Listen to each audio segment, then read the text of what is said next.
name is Tommy Wynn, Maritime Business Administrator, Class of 2025, and I'm going to be giving you a presentation on the strategic analysis of Boeing Corporation. Now, before we begin, you may be wondering to yourself, Tommy, where's your PowerPoint presentation? I thought that was needed. I thought that was included.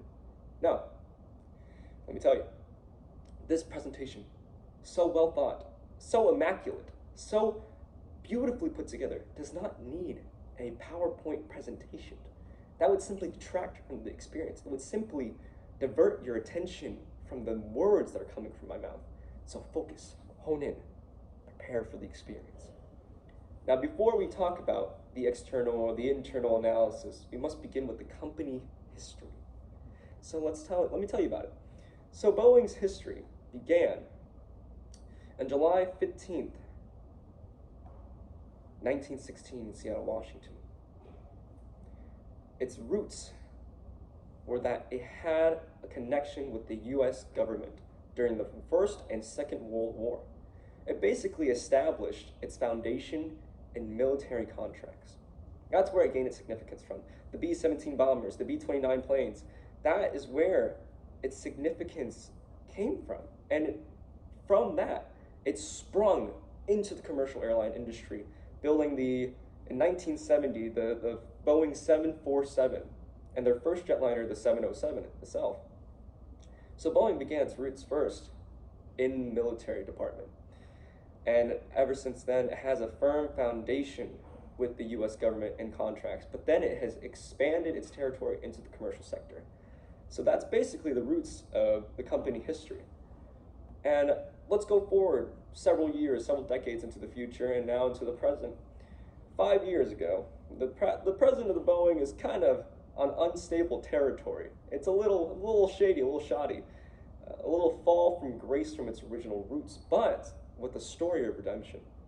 So basically, the background of Boeing the past 5 or so years has not been pretty. In 2018, 2019, Boeing has experienced two crashes of the Boeing 737 MAX model. Now, these two crashes of the Lion Air flights and Ethiopian Airlines flights were both extremely fatal, killing all passengers and crew.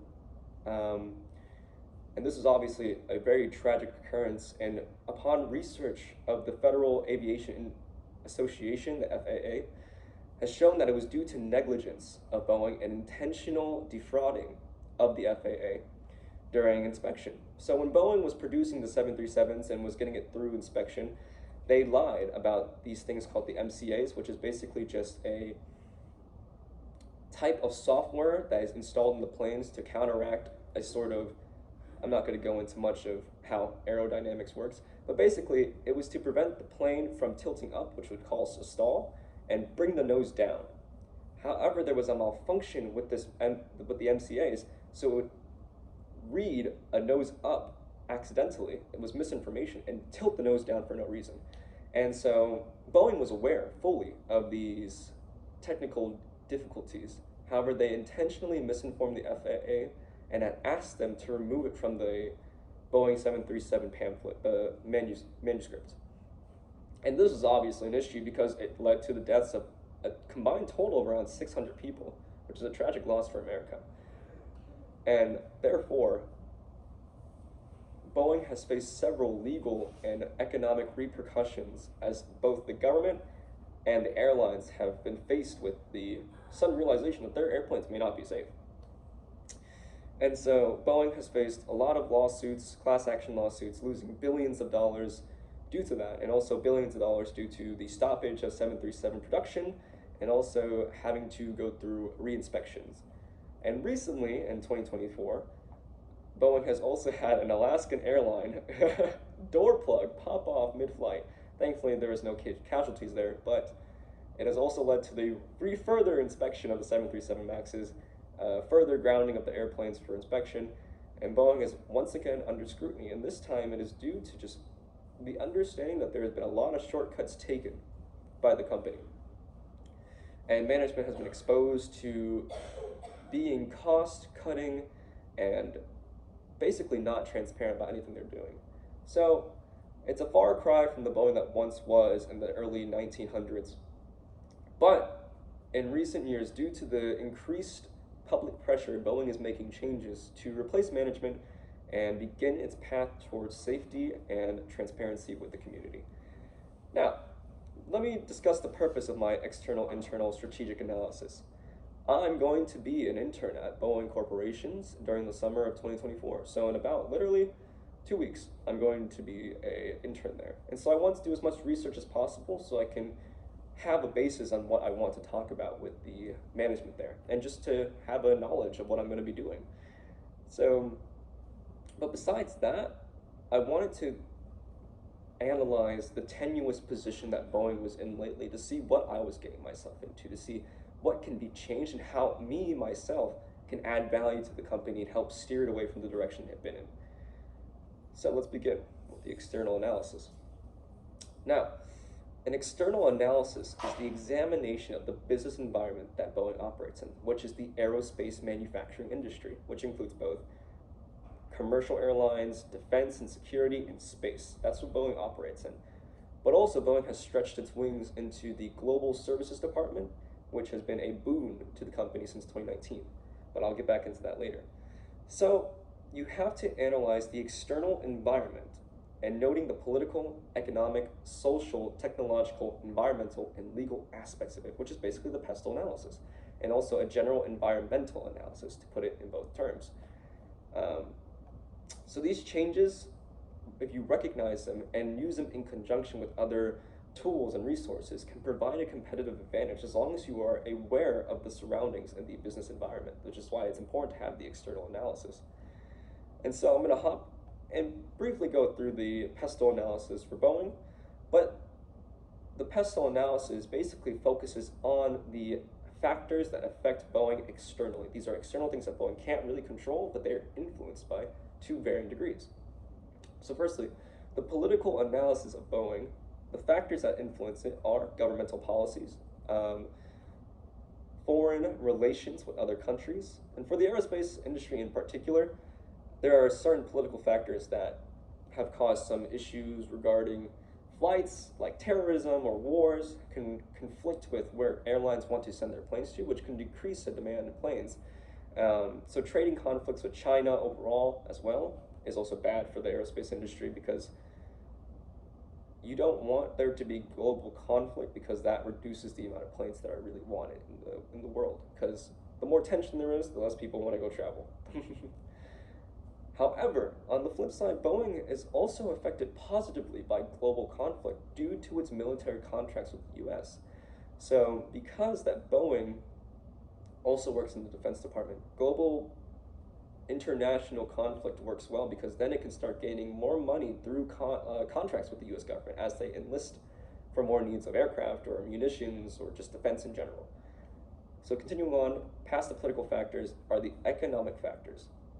So the economic factors impacting the aerospace industry in general are important to acknowledge, because they influence the company's financial choices, which is basically the backbone of any industry. Money kind of runs things. However, it's not to say that money is the only essential part, it's just kind of how businesses operate. Businesses operate to make a profit first.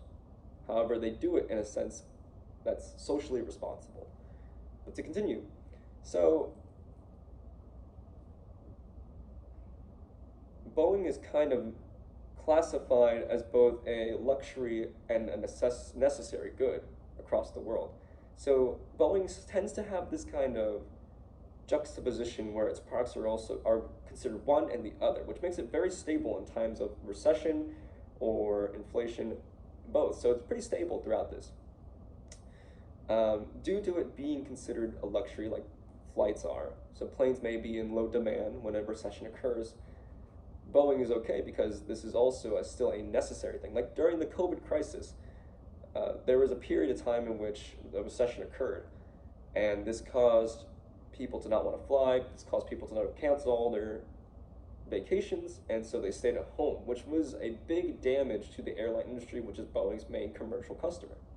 However, this has led the way for more flights to occur afterwards, after Boeing, after COVID, my apologies, for leisurely flights, because this is really cool. Let me tell you.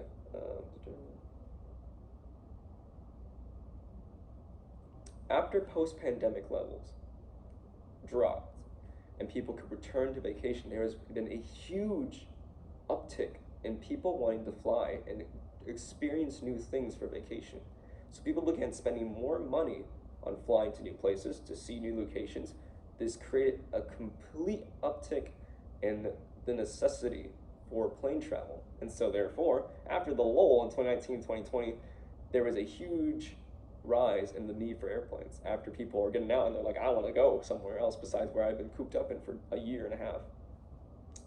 And so in 2023, the aerospace and defense industry had reported a 3% increase since 2021, which is past estimates, which state that it's going to be stagnant or still decreasing at that point. So it was a big boon for the industry in general. And the revenues for Boeing and Airbus have both, compared to 2022, have increased by $11 billion and $6 billion respectively, which is great for both companies. And so in terms of the general health of the economy and the aerospace companies, the outcome in the near future points towards a positive outlook, because we can already see COVID no longer really has much of a major impact on society due to people wanting to get out and about. And so it's actually caused a change in consumer preferences, which we'll get into soon, and socio-cultural factors. Now, this is a very interesting phenomenon that occurred after COVID-19 had kind of had its pass. People began to drift to a working at home culture, remote working. And obviously this was at first due to the restrictions that COVID had, but after it passed, the restrictions were lifted, people realized they enjoyed working at home. And now this kind of technological advancement of people being able to work on their computers, people being able to have video calls and not needing to travel as often, seems to have been a dampener for the airline industry. And since I'm talking more of the airline industry, but this affects the aerospace manufacturing industry because they're so interrelated, at least in the commercial sector. So when I speak of the airline industry, anything that's good for them is good for Boeing. Anything that's bad is bad for Boeing. So take it hand in hand. But since there have been less people that need to travel for business reasons, obviously that's less demand for flights, at least in the business sector. However, this hasn't led to a decrease in sales for the airline industry. This has actually just been a shift from business travelers to commercial travelers, which is really cool. So the funds, which used to be primarily, the income of the airline industry used to be primarily on business travelers. However, in recent years, this has shifted to people who are traveling recreationally. So now, Boeing and airline companies have to cater their products and services to dealing with more middle-class, family-sized communities that are flying their planes now. And so this is the social cultural factors that are changing how the industry works itself, because it used to be catered towards getting there fast, having points, making sure people get to where they want quickly and not have to wait because they have to do stuff for jobs. This has shifted towards a comfortable, family-oriented, spacious environment that people like and need. People like convenience, and so they have to cater to that now. So technological factors that have begun to impact Boeing is definitely more on terms of the supply chain management aspect. So blockchain technology, artificial intelligence has become a huge kind of buzzword in terms of the aerospace industry, but it's actually being utilized to great effect. So Boeing's and other aircraft manufacturers have the biggest struggle in the supply chain management area because planes are huge products to build, and so they require different resources and materials from different suppliers. And so any disruption to the supply chain causes huge difficulties, which happened during COVID-19.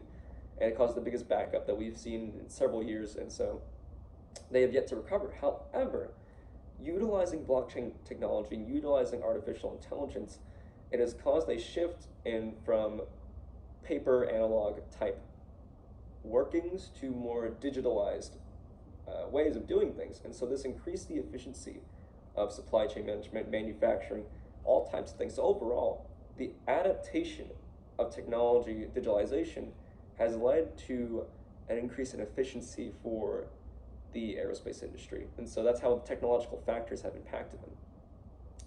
So in terms of environmental factors, there's been a huge societal movement for eco-friendly, sustainable work methods, especially for the aerospace industry, because research has shown that airplanes produce the most carbon emissions compared to any form of transportation. And that's an issue. So Boeing and other aerospace companies have dedicated themselves to a net zero emissions by 2050. And so they have to deal with these kind of environmental factors, and these lead to the legal factors as well, as there are government restrictions on what can and cannot be used as fuel and what can't be used as engines. And so there's a certain type of pollution emission rate that people are allowed to hit, and anything past that, you'll be faced with like fees. And so obviously no company wants to be faced with that, as that kind of reduces the profit they make.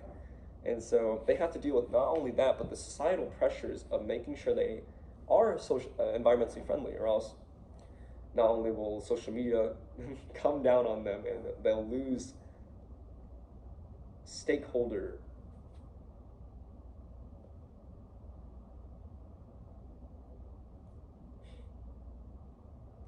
they'll basically alienate stakeholders. To continue on, legal factors, as I briefly mentioned during the environmental factors, is basically laws and restrictions. So this is where the US government kind of comes in hand, and also foreign governments when it comes to flying their planes. So the US government, the Federal Aviation Administration or Association, has the biggest role directly towards affecting Boeing. They have the regulations, they create the standards that aerospace manufacturers have to meet to make sure their planes are considered airworthy. And so if any additional restrictions are placed, any more further strict rulings are made, they have to abide by it, or else their planes simply will not pass inspection.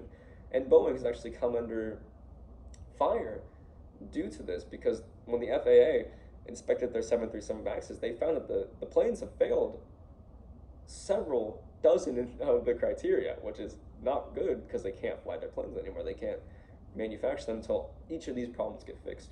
And so the more times Boeing messes up, the more times the legal factors come to bite them in the back.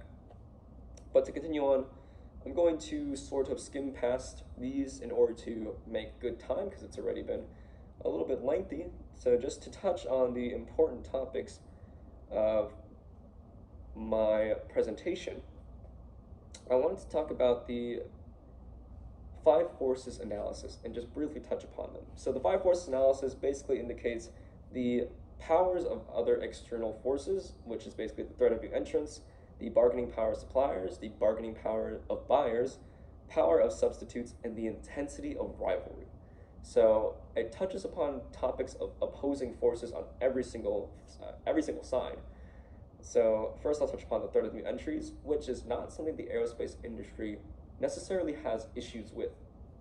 This is due to the fact that the high cost of entry into the industry itself, and so it's very difficult for new companies to kind of put their foot into the door. And it's honestly one of the lowest threats that the industry faces, because it's basically a duopoly between Boeing and Airbus in at least the commercial aspect of it. Lockheed Martin has a bigger hold in the Defense Department, but it's not necessarily the biggest portion of it. But the bargaining power of suppliers and buyers is more of what affects Boeing, and I'll explain this in a second. But basically, the power of suppliers and buyers is skewed. Boeing has a larger influence over over their buyers due to the nature of what they sell, planes. They usually sell planes in bulk towards airliners, and these airliners kind of have to either deal with Boeing or Airbus. And this may seem like Boeing kind of has to cater to them or else they'll lose customers, but that's not the case. If Boeing won't meet the demands of customers and they go to Airbus, they have one other option. And if Airbus knows that, they're gonna jack their prices up, and because they know that they're gonna get the deal from you. And so therefore, customers are kind of stuck between a rock and a hard place if they can't get the order that they want, so they kind of have to cater to the manufacturers themselves in terms of deals.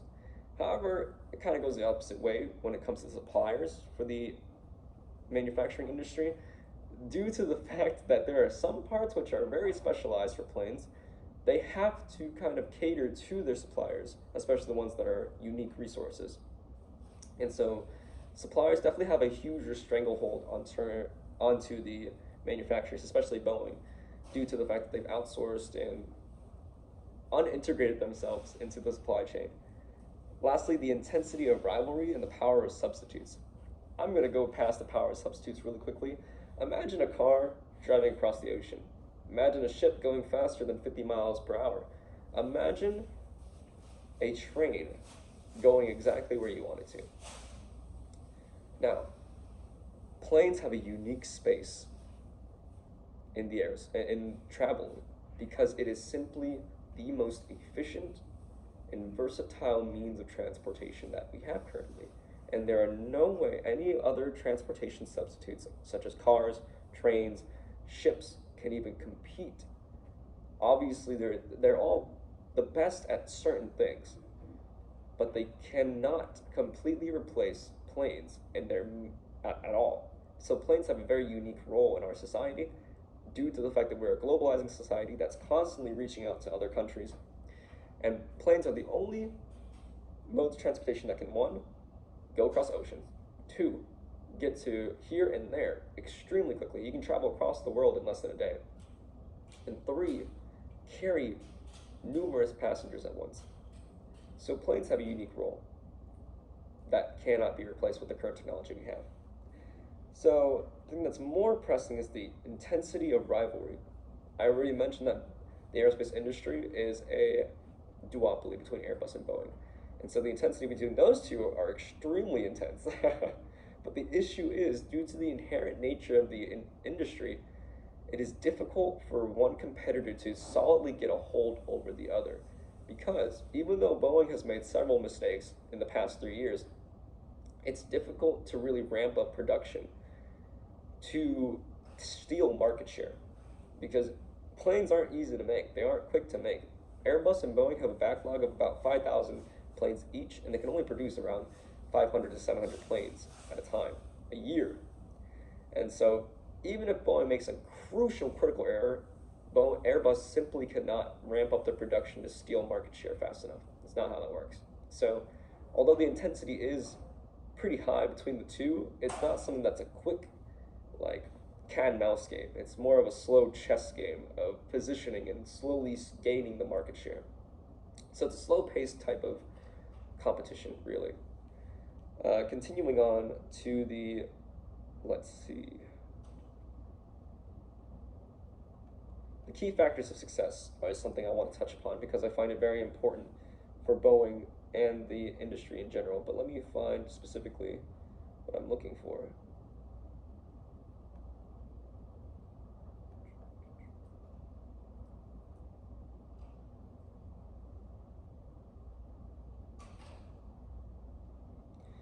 So Boeing has 6 key factors of success. Actually, the aerospace industry specifically has 6 key factors of success.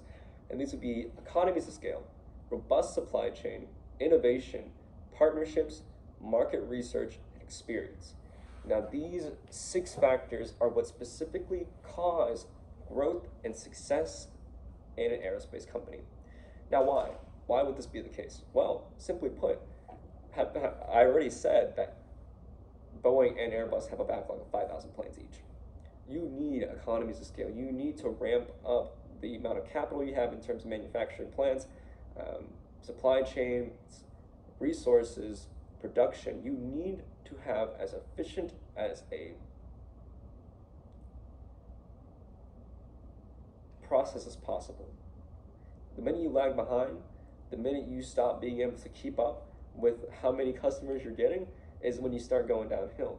And you need to make sure you're able to continually ramp up and improve your production line and your output capacity. Continuing on, robust supply chain. I already stated that aerospace manufacturers' biggest issue is their supply chain because it's usually very diverse, it's very complicated, and oftentimes a single disruption in one part can stall manufacturing.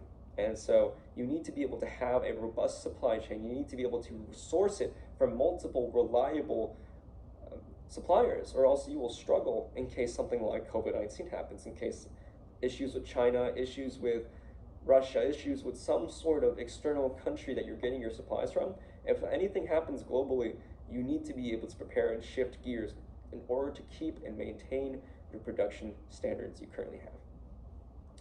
To continue on, partnerships and experience is extremely important. They kind of go hand in hand with each other. Partnerships is more of an external type of thing you need, but you need to be able to have and maintain partnerships with not only your suppliers, but also with your buyers. And it's because the aerospace industry works a lot with trust. Buyers are buying these huge capital intensive multi-million dollar investments that are trusted to fly hundreds of people day by day, hour by hour, and not crash.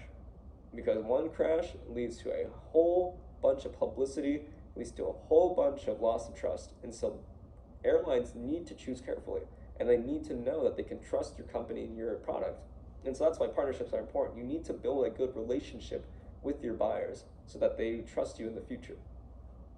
Now, experience is more internal. You need to build experience with your employees and make sure that that experience is transferable, because it is a very difficult industry to just kind of hop into. You need someone that's kind of been in the game for a long period of time. And because that information is so pertinent, so useful to have when you're expanding and growing, because they know, hey, this works, this doesn't. Because if you don't have that experience, things go to the wayside. And this is currently what's kind of happening with Boeing. They are putting people in these CEO positions without really the experience. They need to know what makes the industry successful. Safety is the foundation of the aerospace industry. And if you're trying to run it on a cost-cutting basis, that's not going to work. If you sacrifice safety for cost, you're going to fail. And that's kind of what's happening with the current upper management of Boeing. They don't have that current experience to properly lead the company in the right direction. Continuing on to market research, it is crucial to do research on what your buyers want. You need to know what is currently the trends of what is needed in travel, and also for the military defense, you need to constantly make sure you innovate and produce something that is needed. You can't keep going with the same model and expect people to want to buy them still, which is not the case. And so, to continue on from that, key factors of success, I'm going to move on to the internal analysis portion of it, because I kind of covered the main basis of the external business environment of the aerospace industry. And so this one is more of a detailed around Boeing itself. And what internal analysis I'm going to be focusing on is organizational analysis, which is basically the procedure where managers can examine and analyze an organization's operation, their resources, internal attributes, and how they interact with the external environment itself. So it goes hand in hand with the external analysis. You can combine the two and use it for just one strategic analysis. So in order to accurately measure an organization's capacity, you can use something called the McKinsey 7S framework. Now what this is, it's that it reviews a company's structure, strategy, skill, system, shared values, style, and staff, and categorizing them so a company can clearly see what they lack in, what they have, and how to address it so they can plan for a specific strategy they want to go to. Because the worst thing you can do is commit to a strategy with no information. That leads to a failed strategy, that leads to a loss of trust, and basically a directionless company. So let's continue and talk about this. And I'm going to split it up into a more digestible format. So I'm going to talk about corporate mission. What is Boeing's corporate mission? Well, they say it themselves. Their mission is to protect and connect and explore the world and beyond. Every day, they are dedicated to carrying out the mission safely and sustainably. With a revitalized spirit and an unwavering commitment to transparency in all they do, they are transferring to be a better, stronger Boeing, propelled by the spirit of innovation that has been their hallmark for more than a century. Now, why did we start with the corporate mission? Because it's the most important. It is the foundation of every other concept we're going to be talking about. Because the values that a company sets forth is what people are going to be basing them off of. It's basically the first impression that investors and consumers and any stakeholder has. They're comparing any action to what they say they do. And if the actions don't align with their value statement, something's wrong. And I'm not going to talk about the current issues of how they basically haven't followed most of what their values are. It'll be addressed later on. We're going to continue on to products and services. What does Boeing sell? Well, Boeing is split into three main departments: Boeing Global Services, Boeing Defense, Space, and Security, and Boeing Commercial Airlines, or airplanes. And so obviously these are split into the commercial, government, and service department. And one that most people know, obviously, is that Boeing makes commercial airlines. They make jetliners. However, a significant portion of Boeing products are also based in their military contracts. They make fighter jets, they make bombers, they make missiles and defense aircraft. Basically, a lot of stuff for the military government, but that's not really necessarily seen by most people. And the most known is their commercial airliners. They make the Boeing 747, 737 Maxes. They build a lot of wide body type aircraft to accommodate for long distance travel and also domestic short travels. So they kind of have the market covered in both terms of long distance, short distance, wide body, and narrow body, because the 737 is a narrow body model.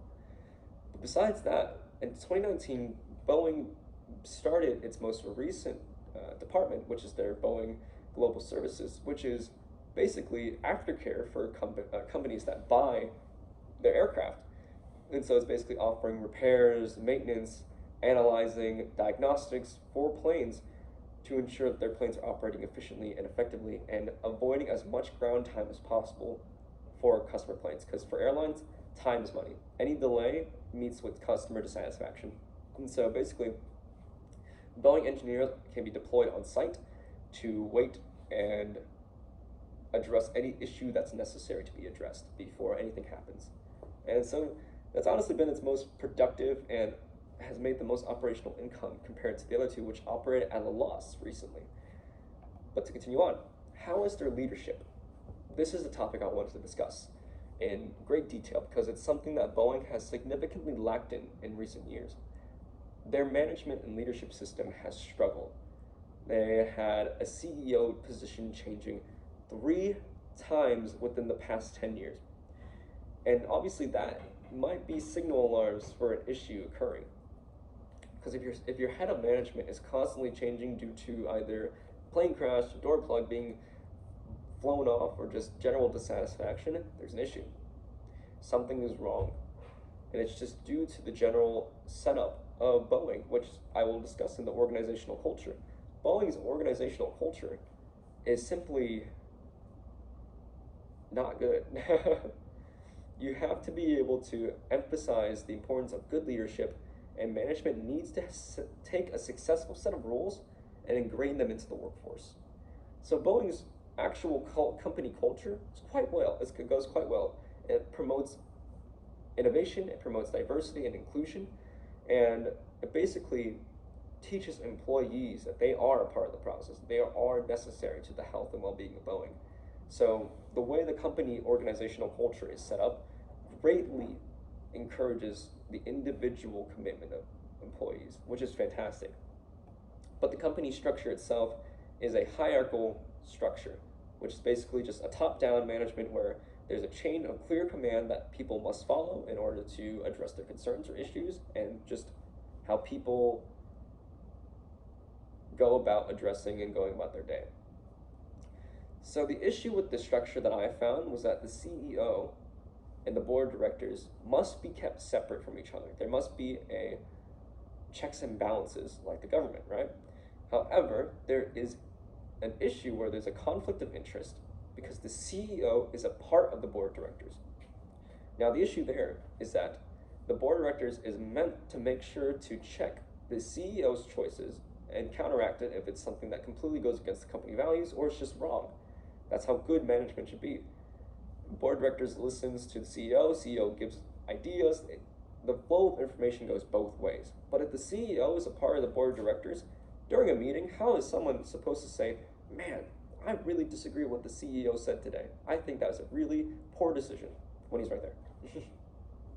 That's a silly idea because it weakens the power of the board of directors due to public and personal pressure, because no one wants to diss their boss right in front of them. No one wants to be the devil's advocate. No one wants to be the negative opinion when the boss is literally sitting in the meeting with them. It simply weakens the authoritative power of the board of directors. However, where Boeing gets it right is that they have a committee which basically overlooks and occasionally audits and reviews both the board of directors and the CEO to see how the management process is working, see if it's effective, and see if anything is violating their ethics guideline. And strategy. This is also where Boeing kind of falls into a pitfall. Basically, Boeing's strategy used to be product differentiation. And what that was that their products were based on innovation. They had the best of the best technology implemented into their products. They were renowned for the reliability and safety and for just doing things that no one else has ever done. But Airbus caught up. Airbus has started making planes that rival Boeing's. And I think, this is speculation, this scared the company itself, and they began making changes during early 2000s to basically cut costs and cut time. And that was an issue. They switched from a product differentiation to a cost leadership type of style of strategy. And Boeing began to cut corners. They began to outsource most of their R&D to external sources. They outsourced a lot of their production. And the issue with that comes at the cost. Yes, things are becoming cheaper, things are becoming quicker to produce. You can combat Airbus on terms of speed and scale. But then the issue is you sacrifice safety and reliability, which was what the foundation of your company was. And just inherently to the aerospace industry, you need to be safe. You need to be reliable to be successful. And so that's where Boeing went wrong with their strategy. That's why they're currently going through the ringer right now with not only the government agencies, but the public, their customers, their suppliers. Everyone is alienated with Boeing right now, and they need to scramble to get back. So I'm going to continue on to the firm's resources. And although I left off on a negative note, Boeing has a lot going for it in terms of its resources. So what are resources? Well, they're the thing that can actually enact a plan. What does that mean?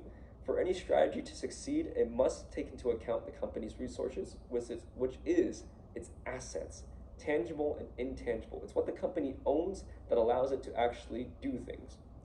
So what are assets? Let me tell you about the tangible ones. So tangible resources or assets are physical assets that can be touched or easily quantified, including financial, technological, and organizational resources. So these would be basically Boeing's technological expertise, their production output, their financial resources such as the money they have in reserves. This is the things that they have. That is a core competency for them.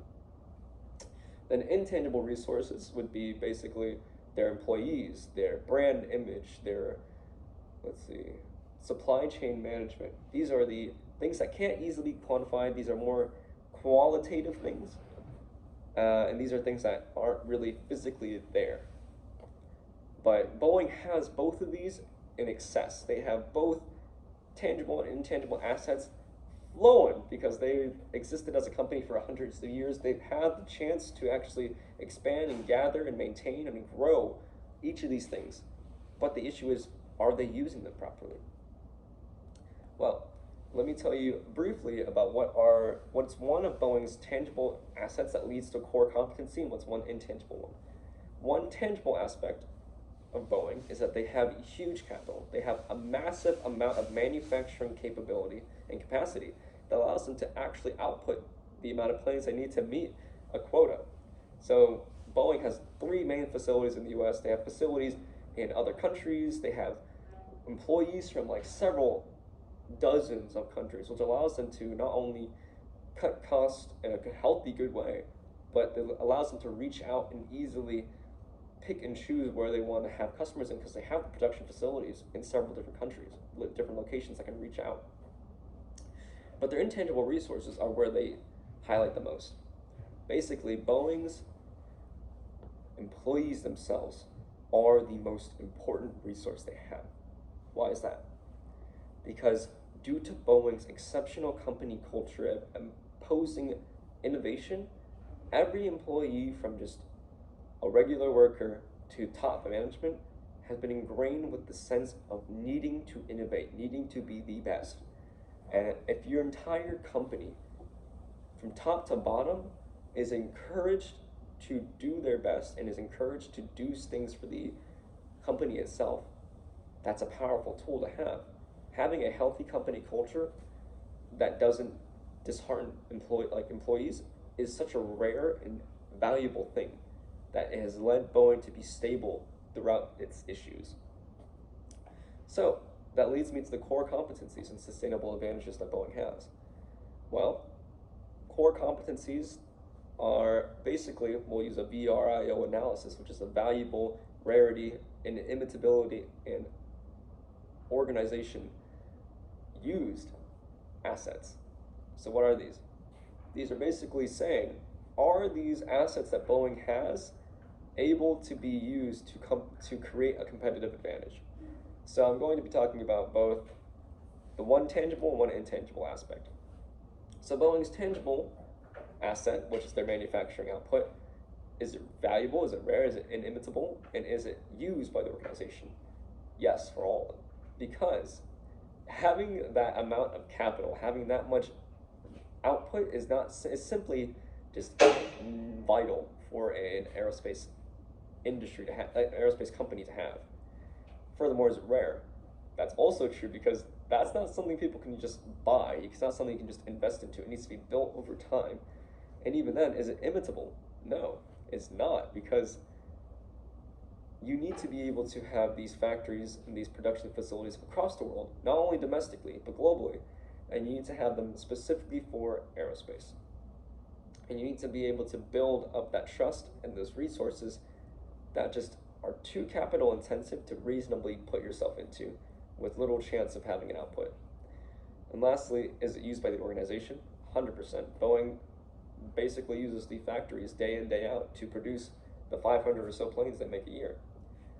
And so continuing to the one that's a little more difficult to evaluate is the employees or the company culture. Is this intangible asset being used to create a competitive advantage? Is it valuable? A company culture that's good and healthy is completely valuable, because that's the basis of making sure your employees are actually loyal to your company and actually promote good, healthy workers. So yes, it's valuable. And is it rare? It is 100% rare, because you can't artificially create company culture. That takes time, and that takes a certain skill set in your management to ingrain it into your company. And also it takes a certain kind of people that you have to hire that will adopt it and act it out and live it out. It's not something you can just drop a rule or drop a set of rules upon an employee and say, hey, act like this now. People don't work like that. And continuing on, is it imitable? Kind of similar to rarity. It's not imitable, because people can't simply, they're not like machines. You can't just flip a switch. You can't reprogram them. You have to train them and also get the right people from the start. And lastly, is it used by the organization? Honestly, I'd say so, but it's kind of up in the air, because due to how management's working, companies must be led by example. And if the top management is not leading well, it kind of leads the rest of the chain to be a little more directionless. And so it might not be used to the best of its abilities if management's not leading them in the right direction. But overall, I'd say that it's being used by the organization, just due to how amazing the staff are from my personal experience with them. But I'm going to continue on past the analyses. But basically, what all the analyses are: financial analysis, growth, profitability, financial strength, management efficiency. What financial analysis basically is just making sure the company, by looking at its financial statements, is healthy and it's growing. And it's one of the best ways to see if a company is improving or declining based on their profits and revenues and cost. Because if a good factor and indication of if a company is successful, is it making money? That's the basis of a business. And if it can't perform well on the basis of a business, then it's not being a good business. And so therefore, the financial analysis and just all analysis uses a bunch of ratios and formulas to test whether or not a business is outpacing its cost, and if it's actually growing and becoming more valuable as time goes on. You compare different years to the current year to see if it's making any significant improvement or if anything that it's done in the past has affected its growth now. So for Boeing specifically, in 2019, its fiasco with the 2 airplane crashes had led to a significant decrease in a lot of its analyses. It's lost revenue, it's lost operational income, it's lost profitability. However, it's been on a slow incline and escaping the negative regions as time goes on, as they try to repair the damages that has been caused and are fixing the issues with outsourcing. But finally, we're going into the SWOT analysis in the VRIN test. So the SWOT analysis is the basics of strengths, weaknesses, threats, and opportunities. I kind of went over all of them in the rest of the presentation, but I'll go over it briefly. Boeing's strengths is its brand image, it's its recognition, it's its trust that it has from the consumers. Its airliners trust it due to its century worth of history, and that's something that's really a big strength to Boeing. But continuing on, it has a large portion of the market share, 42% of it as of 2024, and that is simply astounding. Yes, it's losing to Airbus now. Yes, it's not as strong as it used to be, but having almost nearly half of the market share is not something any company can feasibly do, besides in the aerospace industry, and besides Boeing. And so just having that much mass, having that much to work with, allows it to continue to grow based off of it. It takes money to make money. And for Boeing, it has that in the reserves to make a comeback to where it used to be, should it make the right choices financially and operationally. But weaknesses. Its weaknesses is that it has a large portion of its finances coming from its Defense Department.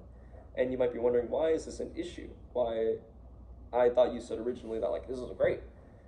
The issue with having a lot of your revenue coming from defense and security is that it's very volatile compared to commercial industry, because it's based off of what the US government thinks it needs, which is based off of geopolitical conflict.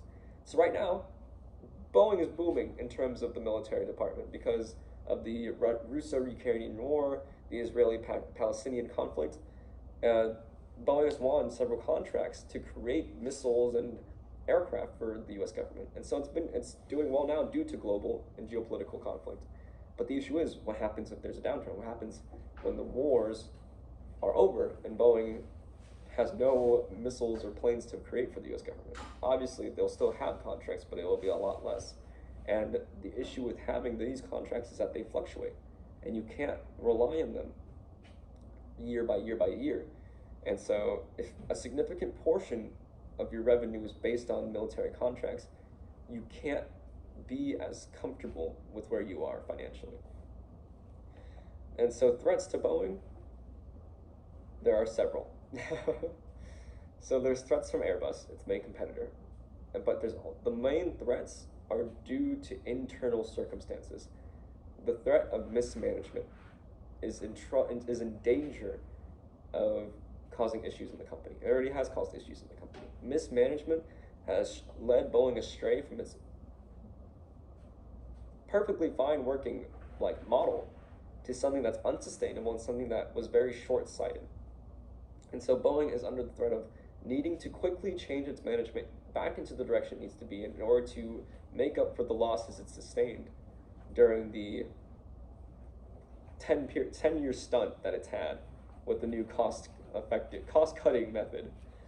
So if they don't address these in time, the threat of just alienation of every single important stakeholder will probably put Boeing at a significantly lower market share than it used to be. But opportunities have arisen for Boeing. There is definitely room for growth and room for improvement for them. So the opportunities that are available to Boeing are the fact that Boeing Global Services has been such a big deal for them. This Global Services Department is a step into the services that companies need to differentiate themselves. If everyone's product is becoming the same, and Boeing's and Airbus's planes are very similar, you need to find a way to distinguish yourself from your competitors. And that's what Boeing is trying to do with its global services. It's providing the aftercare of the planes past the point of purchase. They're repairing, they're maintaining, they're diagnosing, and they're keeping track of these planes and making sure their consumers are happy and they keep them in the air as much as possible. And so this extra bit, this extra extension into the channel distribution is doing great for Boeing. And this is something that can definitely shift gears and focus on more to capitalize on the amount of planes they have and to also build back trust in the safety and reliability department. So I'm going to go into the recommendations I have for Boeing. And most of them are based off of management and based off of the strategy they're currently employing. Boeing needs to fix its organization structure. They need to make sure they keep the CEO and the board of directors separate. They need to make sure that the board of directors knows and utilizes the power they have in order to keep the CEO in check, to make sure that they aren't being led astray. They have the power to do so, but they only enact it when they need to replace the CEO. But the issue is, they must be more proactive in what they're doing. And the organization structure needs to be switched from a hierarchical structure to more of a horizontal structure to allow for employees and lower managers to have a say and input into Boeing's direction. Furthermore, I think that the strategy needs to be switched back to a product differentiation strategy, because there's simply no way it can be effectively led on a cost leadership position, because it's simply not sustainable and it simply doesn't cater to how the aerospace industry is supposed to work. And so doing so any longer not only will just lose profits, but also probably negatively impact a company for years to come. So in conclusion, based on my external and internal analysis of Boeing, I have found that they have a strong base and they have a strong network of resources internally, externally, and the industry, the aerospace industry, heavily favors for their success. However, there have been some difficulties internally due to management and due to just loss of direction that has impacted the company negatively. However, based on the financial analyses that have been done, it seems like the company is going back towards into a good direction. And if Boeing can perform the external and internal analysis on themselves to view what opportunities they can pursue and what weaknesses they need to cut off, Boeing is on the right track to becoming the powerhouse it was in the past. And so this is the Boeing that can pursue its company values of safety, innovation, reliability, and lead the world into the right direction. This is Tommy Wynn's presentation for Mara 466. Thank you for listening. I apologize for the lack of presentation and the chaoticness, but I thank you for having me in your class, and I thank you for just giving me the opportunity to learn and just be a part of it. Thanks and you.